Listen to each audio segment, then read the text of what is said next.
ನೋಡಿ, ರೈತರ ಕಿಚ್ಚು, ರೈತರ ಆಕ್ರೋಶದ ಕಟ್ಟೆ ಒಡೆದ್ರೆ ಯಾವ ಹಂತಕ್ಕೆ ಬೇಕಾದರೂ ಹೋಗುತ್ತೆ. ಯಾವುದೇ ಹಂತಕ್ಕೆ ಬೇಕಾದರೂ ನಾವು ಹೋಗ್ತೀವಿ, ಆದರೆ ಭೂಮಿ ಮಾತ್ರ ಒಂದು ಇಂಚು ಭೂಮಿ ಕೂಡ ಬಿಡಲ್ಲ ಅಂತ ಮೊನ್ನೆ ಆದಂತಹ ಘಟನೆ. ನೀವೆಲ್ಲರೂ ಕೂಡ ಇಲ್ಲಿ ಹೋರಾಟ ಮಾಡ್ತಾ ಇದ್ರಿ, ಆದರೂ ಕೂಡ ಸರ್ವೆ ಅಧಿಕಾರಿಗಳು ಹಿಂಬಾಗಲಿನಿಂದ ಹೋಗ್ತಾರೆ. ಏನಾಯಿತು ಅಲ್ಲಿ ಆ್ಯಕ್ಚುಲಿ, ಹೇಗೆ ಅಂತ? ಆಮೇಲೆ ಇಲ್ಲ ಮುಖ್ಯಮಂತ್ರಿಗಳನ್ನ ನಾನು ಭೇಟಿ ಮಾಡಿಸ್ಕೊಡ್ತೀನಿ ಅಂದರು. ನಾವೇ ಹೇಳಿದ್ವಿ ಯಾವುದೇನೇ JMC ಮಾಡೋಕ್ಕೆ ಕೊಡ್ದು, ಯಾರು ಅಳತೆಯವ್ರು ಬರೋಕ್ಕೆ ಕೊಡ್ದು, ಈ ಥರ ಮುಂದೆ ನಾವು ಪರಿಣಾಮ ನೀವು ಎದುರಿಸ್ಬೇಕಾಯ್ತದೆ ಅಂತ ಅಲ್ಲೇ ಹೇಳಿದ್ವಿ. ಆಯಿತು, ನಾನೇನು ಮಾಡಲ್ಲ, ಮುಖ್ಯಮಂತ್ರಿ ಅವ್ರನ್ನ ಭೇಟಿ ಮಾಡಿಸ್ಕೊಡ್ತೀನಿ ಅಂದರು. ಅಲ್ಲಿ ಮಂಡಳಿ ದೊಡ್ಡಿತಾವು ಮುಂದೆಗಡೆ ಕುತ್ಕೊಂಡು ಪೊಲೀಸ್ನವ್ರು ಕನ್ವಿನ್ಸ್ ಮಾಡ್ತಾ ಇದ್ದಾರೆ ನಮ್ಗಳನ್ನ. ಅವ್ರು ಹಿಂದೆಗಡೆಯಿಂದ JMC ಮಾಡ್ಕೊಂಡು ಬರ್ತಾ ಇದ್ದಾರೆ. ಯಾಕೆ ಈ ಕೆಲಸ ಮಾಡ್ತಾರೆ? ಮಾನ್ಯ ಮುಖ್ಯಮಂತ್ರಿಗಳೇ, ನೀವೇ ಬಂದಿರಿ, ನಿಮಗೆ ಹೊಡಿತಾ ಇದ್ವಿ, ಬಿಡ್ತಾ ಇರಲಿಲ್ಲ ನಾವು.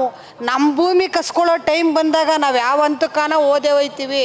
ಇವರು DK ಶಿವಕುಮಾರ್ ಮಾಡೋಕ್ಕೆ ಇವ್ರಿಗೆ ಯಾವುದೂ ಇದಿಲ್ಲ ಮೇಡಮ್ನವರೇ. ರೌಡಿಜಮ್ ಮಾಡ್ಕೊಂಡು ಆ ಸ್ಥಾನಕ್ಕೆ ಬಂದ್ಕೂತವ್ರೆ. ಅವ್ರಿಗೆ ಅವು ಏಕ್ತೇನೆ ಇಲ್ಲ. ರಾಜೀನಾಮೆ ಕೊಟ್ಬಿಟ್ಟು ಇಳಿಯೇ ಕೇಳಿ ನಿಮ್ಮ ಆದಮರ ಮುಖಾಂತರ. ಆಯಿತು, ನೋಡೋಣ ಮುಂದಿನ ದಿನಗಳ ಹೋರಾಟ ಹೇಗಿರುತ್ತೆ ಅಂತ ಹೇಳಿ. ನೋಡಿ, ರೈತರ ಕಿಚ್ಚು, ರೈತರ ಆಕ್ರೋಶದ ಕಟ್ಟೆ ಒಡೆದ್ರೆ ಯಾವ ಹಂತಕ್ಕೆ ಬೇಕಾದರೂ ಹೋಗುತ್ತೆ. ಮೊನ್ನೆ ಆದಂತಹ ಘಟನೆ, ಹಿಂಬಾಗಿಲಿನಿಂದ ಸರ್ವೆಗೆ ಹೋಗ್ತಾರೆ. ಇಲ್ಲಿ ಒಂಚೂರು ತೋರಿಸಿ ನೋಡಿ, ಇಲ್ಲೇ ಅಡುಗೆ ಮಾಡಿ ಇಲ್ಲೇ ಊಟ ಮಾಡ್ತಾ ಇದ್ದಾರೆ. ಇದು ಒಂದಿನದ್ದು 2 ದಿನದ್ದು ಹೋರಾಟ ಅಲ್ಲ, 494 ದಿನಗಳಿಂದ ರೈತರು ಹೋರಾಟ ಮಾಡ್ತಾ ಇರೋದು. ಬಟ್ ತೀವ್ರ ಸ್ವರೂಪ ಯಾವಾಗ ಪಡ್ಕೊಳ್ಳುತ್ತೆ ಅಂತ ಹೇಳಿದ್ರೆ, ಒಂದು ಕಳೆದ 2-3 ತಿಂಗಳಿನಿಂದ ತೀವ್ರ ಸ್ವರೂಪವನ್ನು ಪಡ್ಕೊಳ್ಳುತ್ತೆ. ಈ ಭಾಗದ ರೈತ ಮಹಿಳೆ ಸಾಕಷ್ಟು ಬಾರಿ ಆಕ್ರೋಶ ವ್ಯಕ್ತಪಡಿಸಿದ್ದಾರೆ. ಅವ್ರನ್ನ ಮಾತನಾಡಿಸ್ತಾ ಹೋಗೋಣ. ಅಮ್ಮ, 494 ದಿನಗಳ ಹೋರಾಟ, ನೀವು ಯಾವುದೇ ಹಂತಕ್ಕೆ ಬೇಕಾದರೂ ನಾವು ಹೋಗ್ತೀವಿ, ಆದರೆ ಭೂಮಿ ಮಾತ್ರ ಒಂದು ಇಂಚು ಭೂಮಿ ಕೂಡ ಬಿಡಲ್ಲ ಅಂತ ಮೊನ್ನೆ ಆದಂತಹ ಘಟನೆ. ನೀವೆಲ್ಲರೂ ಕೂಡ ಇಲ್ಲಿ ಹೋರಾಟ ಮಾಡ್ತಾ ಇದ್ರಿ, ಆದರೂ ಕೂಡ ಸರ್ವೆ ಅಧಿಕಾರಿಗಳು ಹಿಂಬಾಗಲಿನಿಂದ ಹೋಗ್ತಾರೆ. ಏನಾಯಿತು ಅಲ್ಲಿ ಆ್ಯಕ್ಚುಲಿ, ಹೇಗೆ ಅಂತ? ಮೇಡಮ್ನವರೇ, ಅವು ಮುಂದಿನ ದಿನ ನಾವು ಒಂದು ಮಂಗಳವಾರ ಹೋಗಿದ್ವಿ ಬಾಲಕೃಷ್ಣ ಸರ್ ಹತ್ರಕ್ಕೆ. ನಾವು ಮುಖ್ಯಮಂತ್ರಿಯವ್ರನ್ನ ಅವತ್ತು ಏನು ಮಾಡಿದ್ರು ಗೊತ್ತಾ? ಮೀಡಿಯಾದವ್ರನ್ನೂ ಒಳ ಕರ್ಸ್ಕೊಂಡಿಲ್ಲ, ನಮ್ಮನ್ನು ಒಂದು ವಿಡಿಯೋ ಮಾಡೋಕ್ಕೆ ಬಿಟ್ಟಿಲ್ಲ. ಒಂಥರ ದೊಂಬ್ರು ನಾಟಕ ಆಡ್ತಾರಲ್ಲ, ಆ ಥರ ಆಡ್ಬಿಟ್ರು ಬಾಲಕೃಷ್ಣ ಅವ್ರು ಹೋದ್ವಾರ. ನಾವು ಎಸಟ್ಕೆ ಬಿಡಿ ಅಂದ್ಬಿಟ್ಟು ಸುಮ್ಮನಾದ್ವಿ. ಆಮೇಲೆ ಇಲ್ಲ ಮುಖ್ಯಮಂತ್ರಿಗಳನ್ನ ನಾನು ಭೇಟಿ ಮಾಡಿಸ್ಕೊಡ್ತೀನಿ ಅಂದರು. ನಾವೇ ಹೇಳಿದ್ವಿ ಯಾವುದೇನೇ JMC ಮಾಡೋಕ್ಕೆ ಕೊಡ್ದು, ಯಾರು ಅಳತೆಯವ್ರು ಬರೋಕ್ಕೆ ಕೊಡ್ದು, ಈ ಥರ ಮುಂದೆ ನಾವು ಪರಿಣಾಮ ನೀವು ಎದುರಿಸ್ಬೇಕಾಯ್ತದೆ ಅಂತ ಅಲ್ಲೇ ಹೇಳಿದ್ವಿ. ಆಯಿತು, ನಾನೇನು ಮಾಡಲ್ಲ, ಮುಖ್ಯಮಂತ್ರಿ ಅವ್ರನ್ನ ಭೇಟಿ ಮಾಡಿಸ್ಕೊಡ್ತೀನಿ ಅಂದರು. ಆಯಿತು ಅಂತ ನಾವು ಸುಮ್ಮನೆ ಬಂದ್ವಿ, ಯಾವ ಮೀಡಿಯಾದವ್ರನ್ನೂ ಕರೆಸಿಲ್ಲ. ಮಾಣೆಗೆ ನಾವು ಇಲ್ಲಿ ರೈತರುಗಳು ಪ್ರತಿಭಟನೆ, ರೈತರು ಎಲ್ಲ ಸಂಘಟನೆಗಳು ಬಂದಾಗ ರೈತರು ಪ್ರಕಟಣೆ ಇಲ್ಲಿ ಪ್ರತಿಭಟನೆ ಮಾಡ್ತಾ ಇದ್ದಾಗ ಬೈರಮಂಗಲದಲ್ಲಿ ಅವ್ರ ಕಡೆ ಕೊಡ್ತೀನಿ ಅಂತ ಒಂದು 4 ಜನ ಇದ್ದಾರಲ್ಲ, ಅವ್ರನ್ನ ಕರೆಸ್ಬಿಟ್ಟು ಮೀಡಿಯಾ ಮುಂದೆ ಎಲ್ಲ ಪೋಸ್ಟ್ ಕೊಟ್ಕೊಂಡು ಬಾಲಕೃಷ್ಣ ಅವರು ಮಾತಾಡಿದ್ರು. ಏನೋ ಮೊನ್ನೆ ಅವ್ರು ಬಂದಿದ್ದರು ಕೊಡಲ್ಲ ಅನ್ನೋರು, ಇವತ್ತು ನಿಮ್ಮನ್ನು ಕರೆಸಿದ್ದೀನಿ ಕೊಡ್ತೀನಿ ಅಂದವರು. ಆಯಿತು, ಅವರು JMC ಮಾಡೋಕ್ಕೆ ಬಿಡಿ, ನೋಟಿಸ್ ಕಳಿಸಿ ಇನ್ನೂರು ಊರಿಗೆಲ್ಲ ಅಂತ.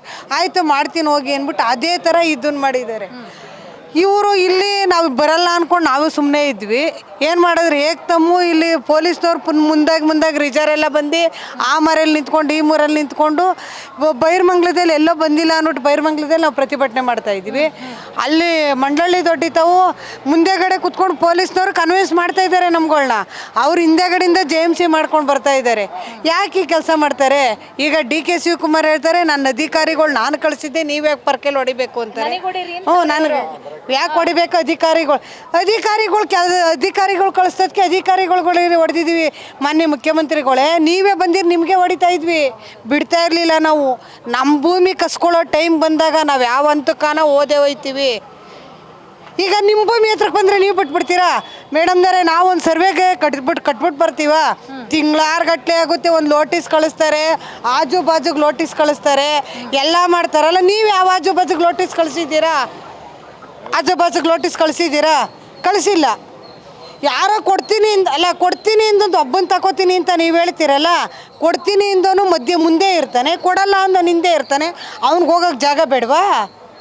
ಈಗ ನಾವು ಅಣ್ಣ ತಮ್ಮದಿರಂಗೆ ಯಾರ ಜಮೀನು ಮೇಲೆ ಯಾರಾದರೂ ಓಡಾಡ್ತೀವಿ, ಏನಾದ್ರು ಜಗಳ ಕಾಯ್ತಾ ಇದ್ದೀವ? ನೀವು ಇಲ್ಲಿಂದ ಕನಕಪುರ ರೋಡ್ವರೆಗೂ ಇದೇ ಬೈರಮಂಗಲ ಕೆರೆ ನೀರು ತಗೊಂಡೋಗಿ ವ್ಯವಸಾಯ ಮಾಡ್ತಾವ್ರಲ್ಲ ಅವರು. ಯಾವುದೇ ಕಾಯಿಲೆ ಬರಲ್ವಾ?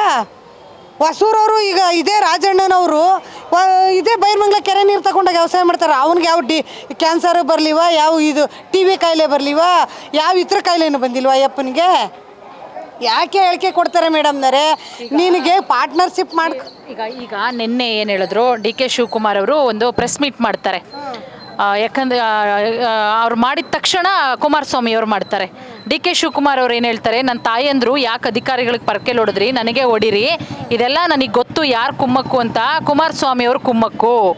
ದೇವೇಗೌಡರು ಯಾವಾಗ ನಾನು ಸತ್ಯಾಗ್ರಹ ಮಾಡ್ತೀನಿ ಸುದೀರ್ಘವಾಗಿ ಪತ್ರ ಬರೀತಾರೋ ಕುಮಾರಸ್ವಾಮಿ ಅವ್ರ ಕುಮ್ಮಕ್ಕು. ನಾನು ಕೇಳ್ತಾ ಇದ್ದೀನಿ, ಕುಮಾರಸ್ವಾಮಿ ಅವ್ರು ನಿಮ್ಗೆ ಏನಾದ್ರು ಕುಮ್ಮಕ್ಕು ಕೊಡ್ತಿದ್ದಾರಾ? ಇಲ್ಲ ಮೇಡಮ್, ಕುಮಾರಸ್ವಾಮಿ ಅವ್ರು ಯಾವುದೇ ಕುಮ್ಮಕ್ಕಿಲ್ಲ. ನಾವು ರೈತರುಗಳು ಕುಮಾರಸ್ವಾಮಿ ಅವ್ರು ಬರಲಿ ಬರದೇ ಹೋಗ್ಲಿ, ರೈತರುಗಳು ಒಂದಿಂಚು ಭೂಮಿ ಕೊಡೋಕ್ಕೆ ನಾವು ರೆಡಿಯಾಗಿಲ್ಲ.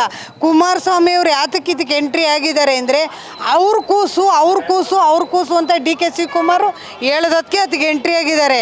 ನೀವು ಈಗ ಕುಮಾರಸ್ವಾಮಿ ಅವ್ರು ಮಾಡಿದ್ರು, ನಾವು ರೈತರುಗಳು ಅವಾಗಿಷ್ಟು ಪ್ರತಿಭಟನೆ ಮಾಡಿರಲಿಲ್ಲ. ಸುಮ್ಮನೆ ಕೇಳ್ಕೊಂಡಾಗ ಕೃಷ್ಣ ಭವನದಲ್ಲಿ ಇದು ಮಾತು ಮಾಡಿದ್ರು, ಅವಾಗ ಕೈ ಬಿಟ್ಟರು ತಾನೇ. ನೀವು ಯಾಕೆ ಯಾರನ್ನಾದ್ರೂ ಕರೆಸಿ ರೈತರನ್ನ ಸಂಭಾಷಣೆ ಮಾಡಿದ್ದೀರಾ, ಮೀಟಿಂಗ್ ಮಾಡಿದ್ದೀರಾ? ನಿಮ್ಮನ್ನು ಕೆಂಪೇಗೌಡ ಬಡಾವಣೆಯಲ್ಲಿ ಕರೆಸ್ಬಿಟ್ಟು ಯಾವುದೋ ಕಾಲೇಜಲ್ಲಿ ಇದು ಮಾಡಿಬಿಟ್ಟು ಆಯಿತು ನಾವು ಸಮಿತಿ ರಚನೆ ಮಾಡ್ತೀನಿ ಅಂತ ಅಂದ್ರಲ್ಲ, ಈಗೂ ಅದೇ ಥರ ಹೇಳಿಕೆ ಕೊಡ್ತಾ ಇದ್ದೀರಲ್ಲ ನೀವು. ನಾನು ಯಾವುದೋ ಸಮಿತಿ ರಚನೆ ಮಾಡ್ತೀನಿ, ಅಧಿಕಾರಿಗಳ್ನ ಕಳಿಸ್ತೀನಿ. ನೀವು ಯಾವ ಸಮಿತಿನೂ ರಚನೆ ಮಾಡೋಕ್ಕಿಲ್ಲ ಮೇಡಮ್ನವರೇ. ಇವರು ಏನು ಗೊತ್ತಾ, ಸುಮ್ಮನೆ ಸಮಿತಿ ರಚನೆ ಮಾಡ್ತೀನಿ ಅಂತ ಅಲ್ಲಿ ಹೇಳಿಕೆ ಕೊಡ್ತಾವ್ರೆ. ಒಳೊಳಗೆ ಏನು ಮಾಡಿ ನಮ್ಮ ರೈತರನ್ನ ಹಾಳು ಮಾಡೋಕ್ಕಿದ್ದಾರೋ. ಡಿ ಕೆ ಶಿವಕುಮಾರ್ ಅವ್ರಿಗೆ ಅವ್ರ ಜಮೀನಿಗೆ ಮುತ್ತಿಗೆ ನಾವು ಹಾಕ್ದಾಗ ಪರ್ಕೆ ಎತ್ಕೊಂಡು ಅವ್ರ ಬುದ್ಧಿ ಕಲಿತಾರೆ. ಈಗ ನೀವು ಹೇಳ್ತಾ ಇದ್ದೀರಾ, ಡಿ ಕೆ ಶಿವಕುಮಾರ್ ಅವರೇ ನಮ್ಮ ಜಮೀನು ನಮಗೆ ಬಿಟ್ಬಿಡಿ, ನಮ್ಮ ತಂಟೆಗೆ ನೀವು ಬರಬೇಡಿ, ಹೆಂಗೋ ಸೊಪ್ಪು ಅದು ಇದು ಬೆಳ್ಕೊಂಡು ನಾವು ಜೀವನ ಮಾಡ್ತಿದ್ದೀವಿ, ಹೀಗೆ ಆದರೆ ನಿಮ್ಮ ಜಮೀನಿಗೆ ನಾವು ಮುಕ್ತಿಗೆ ಹಾಕ್ತೀವಿ, ಆಗ ನೀವೇನು ಮಾಡ್ತೀರಾ ನೋಡೋಣ ಅಂತ ಹೇಳಿ ಸವಾಲು ಹಾಕ್ತಿದ್ದಾರೆ. ಅಮ್ಮ, ಈಗ 494 ದಿನಗಳ ಹೋರಾಟ ಇದೆಲ್ಲ ಆಯಿತಾ? ನಿನ್ನೆ ಡಿ ಕೆ ಶಿವಕುಮಾರ್ ಅವರು ಪ್ರೆಸ್ ಮೀಟ್ ಮಾಡ್ತಾರೆ, ಅದಾದಮೇಲೆ ಕುಮಾರಸ್ವಾಮಿ ಅವರು ಕೂಡ ಮಾಡ್ತಾರೆ. ಪ್ರೆಸ್ ಮೀಟ್ ಮಾಡಿ ಸ್ವಲ್ಪ ಹೊತ್ತಿಗೆ 4 ಹಳ್ಳಿ ಸುಮಾರು 5,000 ಎಕರೆ ಅದಕ್ಕೂ ಕೂಡ ಅಧಿಸೂಚನೆ ಹೊರಡಿಸಲಾಗುತ್ತೆ. ಅಂದರೆ ಡಿ ಕೆ ಶಿವಕುಮಾರ್ ಅವರು ಯಾಕೆ ಈ ರೀತಿ ಗೇಮ್ ಆಡ್ತಿದ್ದಾರೆ ಅಂತ ಮೇಡಮ್ನವರೇ, ಈಗ ಬನಗಿರಿ ಗ್ರಾಮ, ಹೊಸೂರು ಗ್ರಾಮ ಎಲ್ಲ ಡಿನೋಟಿಫಿಕೇಶನ್ ಮಾಡೋರಲ್ಲ, ಮನೇನೂ ಸೇರ್ಸೇನೆ ಡಿನೋಟಿಫಿಕೇಶನ್ ಮಾಡಿದ್ದಾರೆ. ಈಗ ನಮ್ಮ ಮನೆ 1970ನೇ ಇಸ್ವಿಲಿ ಕಟ್ಟಿರೋದು, ನಮ್ಮ ಅತ್ತೆ ನಮ್ಮವ ಹಿರೀಕರು ಕಟ್ಟಿರೋದು. ನನ್ನ ಮದುವೆಗೆ 30 ವರ್ಷ ಆಗೈತಲ್ಲ, ಅದಕ್ಕೂ ಊರು ಎತ್ತಲ್ಲ ಅಂತಿರಲ್ಲ. ಗ್ರಾಮ ಠಾಣಕ್ಕೆ ಎಷ್ಟು ಜಮೀನು ಸೇರೋದು ಅಷ್ಟು ಬಿಟ್ಬಿಟ್ಟು ಎಲ್ಲದಕ್ಕೂ ಡಿನೋಟಿಫಿಕೇಶನ್ ಮಾಡವ್ರೆ. ಹಳ್ಳಿ ಎತ್ತಲ್ಲ ಅಂತಾರೆ, ಕೊಡೋರು ಕೊಡಲಿ ಅಂತಾರೆ, ಕೊಡೋರು ಕೊಡಿ, ಹಳ್ಳೋರು ಎತ್ತಲ್ಲ. ನಾನು ದೊಡ್ಡ ಯಾವುದೋ ಒಂದು ಫ್ಯಾಕ್ಟ್ರಿ ಮಾಡಿಬಿಟ್ಟು ನೀನು ಕೊಡದೇ ಇರೋನು ಊರು ಬಿಟ್ಟು ಹೊಟ್ಟೋಗೋ ಅನ್ನೋ ಮಟ್ಟಕ್ಕೆ ಇವರು ಕಬ್ಜಾ ಮಾಡ್ಕೊಂಡು ಬರೋಕ್ಕೆ ಈ ನಾಟಕ ಆಡ್ತಾವ್ರೆ. ಯಾರು ಇವರು ಮಾತಿಗೆ ಯಾರು ಕೊಡೋನು ಸರ್ವೆ ಮಾಡಿಸಲ್ಲ, ನಾವು ಕೊಡೋನ್ಗೂ ಸರ್ವೆ ಮಾಡಿಸಲ್ಲ. ಅವ್ನು ಮಾಡ್ಸೋಕ್ಕೆ ಅವ್ನು ಯಾರದು, ಅವ್ನ ಜಮೀನು ಹೇಗಿರ್ಬೋದು, ನಮಗೆ ಅಲ್ಲಿ ನ್ಯಾಯ ದೊರಕಿಸ್ಕೊಟ್ಬಿಟ್ಟು ಕೊಡೋನು ಸರ್ವೆ ಮಾಡಿಸ್ಲಿ. ನಮಗೆ ನ್ಯಾಯ ದೊರಕಿಸ್ಕೊಟ್ಬಿಡ್ಲಿ. ಯಾಕೆ ಕೊಡ್ತೀನಿ ಅನ್ನೋನು ನಮಗೆ ನ್ಯಾಯ ದೊರಕಿಸ್ಕೊಡ್ಲಿ. ಅವ್ನು ನನ್ನ ಮೇನ್ ರೋಡಲ್ಲದೆ ಅಂತ ಕೊಟ್ಬಿಟ್ಟು ಹೊಟ್ಟವ್ರೆ. ಹಿಂದೆ ಇರೋ ನಾವೆಲ್ಲರಿ ಹೋಗೋಣ ಮೇಡಮ್ನರೇ? ಹಿಂದೆ ಇರೋನ್ಗೂ ನಾವು ಮತ್ತೆ ನಮ್ಮ ಓದಿರು ಸಂಪಾದನೆ ಮಾಡ್ಯಾರ. ನಮ್ಮ ಮಕ್ಕಳಿಗೆ ನಾವು ಕೊಟ್ಬಿಟ್ಟು ಹೋಗಬೇಕು. ಅದೇ ಥರ ಕೊಡೋನು ಕೊಟ್ಟಾಗ ಹಿಂದೆ ಇರೋನು ನಾವು ಕೇಳಬೇಕು. ಈ 10 ಎಕರೆ ಇರೋನು ಕೊಟ್ಬಿಡ್ತಾನೆ, 10 ಕುಂಟೆ ಇರೋನಿಗೆ ದುರ್ಮಾಮ ಇದು ಮಾಡ್ಕೊಂಡು ಇವರು ಕಬ್ಜಾ ಮಾಡ್ಕೊಂಡು 10 ಕುಂಟೆ ಇರೋನು ಬಿಟ್ಬಿಟ್ಟೆ ಹೊಟ್ಟೋಗ್ಲಿ, ಅದನ್ನು ಹೊಸಪಡಿಸ್ಕೊಬಿಡೋಣ ಅಂತ ಅವ್ರು ಆಟ ಆಡ್ತಾರೆ. ಆಯ್ತು, ನೋಡೋಣ ಇದು ಯಾವ ಹಂತಕ್ಕೆ ಹೋಗಿ ನಿಲ್ಲುತ್ತೆ ಅಂತ. ಹೋಯ್ತದ ಇಲ್ವಾ ಮೇಡಮ್ನರೇ? ಡಿ ಕೆ ಶಿವಕುಮಾರ್ ಅಧಿಕಾರಿಗಳು ಹೊಡಿಬೇಡ್ರಿ ಅಂದವ್ರೆ. ಇವರೇ ಬಂದು ಬೈರಮಂಗಲ ಸರ್ಕಲ್ ಕುತ್ಕೊಳ್ಳಿ, ನಾವು ಅವ್ರಿಗೂ ಹೊಡಿಯಕ್ಕೆ ಹೋಗಲ್ಲ. ನಮ್ಮದು 80% ಅಂತಾರಲ್ಲ, ಆಧಾರ ಕಾರ್ಡು ಪಾಣಿ ಸಮೇತ ಕುತ್ಕೋತೀವಿ. ಇವರೇ ಸರ್ವೆ ಮಾಡಲಿ, ಅಧಿಕಾರಿಗಳು ಸರ್ವೆ ಮಾಡೋದು ಬೇಡ. ಡಿ ಕೆ ಶಿವಕುಮಾರೇ ಸರ್ವೆ ಮಾಡಲಿ. ಇವ್ರು ಮಾತ್ರ ಮೇಕೆದಾಟು ಯೋಜನೆ ಏನ್ಬಿಟ್ಟು ಒಂದು ಎಳ್ನೀರು ಕುಡ್ಕೊಂಡು ಕನಕಪುರದಿಂದ 10 ಗಂಟೆ ಹೋದ್ರು, 7 ಗಂಟೆ ವಿಧಾನಸೌಧ ಕಂಟ ಸುಮ್ಮನೆ ಅಲ್ಲಲ್ಲೇ ಕಾರಲ್ಲಿ ಎತ್ಕೊಂಡು ನಾವು ನೋಡಿರೋರೇನೆ. ಅವರು ಮೇಕೆದಾಟಿಂದ ಕನಕಪುರದಿಂದ 10 ಗಂಟೆ ಓದದ್ದು. ನಾವು ಆ ಥರ ಬರಲ್ಲ, ಇಲ್ಲಿಂದನೇ ಕಾಲ್ನಡಿಗೆಯಲ್ಲಿ ವಿಧಾನಸೌಧ ಮುತ್ತಿಗೆ ಹಾಕ್ತೀವಿ. ಇವರು ಫ್ರೀಡಮ್ ಪಾರ್ಕಲ್ಲಿ ದೊಡ್ಡ ಮಟ್ಟದ ಹೋರಾಟ ಇದೆ. ಫ್ರೀಡಮ್ ಪಾರ್ಕ್ ಬರ್ತೀವಿ ಮೇಡಮ್ನವರೇ, ನಾವು ಬರ್ತೀವಿ, ಅಲ್ಲೂ ಹೋರಾಟ ಮಾಡ್ತೀವಿ, ಬಿಡಲ್ಲ. ವಿಧಾನಸೌಧಕ್ಕೆ ಮಾತ್ರ ಅಧಿವೇಶನ ಬರ್ತದೆ ಅಂತ ಸುಮ್ಮನೆ ಇವ್ರು 2 ತಿಂಗಳು ನಮ್ಗೆ ಟೈಮ್ ಕೊಟ್ಟವ್ರೆ. ಯಾಕೆ ಹೇಳಿ, ಅಧಿವೇಶನ ಮುತ್ತಿಗೆ ಹಾಕ್ಬಿಡ್ತಾರೆ. ನನಗೆ ಮುಜುಗರ ಆಯ್ತದೆ, ನನ್ನ ಪಕ್ಷದವರಿಂದನೇ ನನಗೆ ಮುಜುಗರ ಆಯ್ತದೆ ಅಂತ ಅವ್ರು ಆಟ ಆಡಿಸ್ತಾ ಇರೋದು. ಆ ಥರಕ್ಕೆ ಇವತ್ತು ಆಟ ಆಡ್ತಾವ್ರೆ ಇವರು. ಡಿ ಕೆ ಶಿವಕುಮಾರ್ ಮಾಡೋಕ್ಕೆ ಇವ್ರಿಗೆ ಯಾವುದೂ ಇದಿಲ್ಲ ಮೇಡಮ್ನವರೇ. ರೌಡಿ ಜಾಮ್ ಮಾಡ್ಕೊಂಡು ಆ ಸ್ಥಾನಕ್ಕೆ ಬಂದ್ಕೂತವ್ರೆ. ಅವ್ರಿಗೆ ಅವು ಏಕ್ತೇನೆ ಇಲ್ಲ. ರಾಜೀನಾಮೆ ಕೊಟ್ಬಿಟ್ಟು ಇಳಿಯೋಕೆ ಹೇಳಿ ನಿಮ್ಮ ಮಾಧ್ಯಮರ ಮುಖಾಂತರ. ಆಯಿತು, ನೋಡೋಣ ಮುಂದಿನ ದಿನಗಳ ಹೋರಾಟ ಹೇಗಿರುತ್ತೆ ಅಂತ ಹೇಳಿ.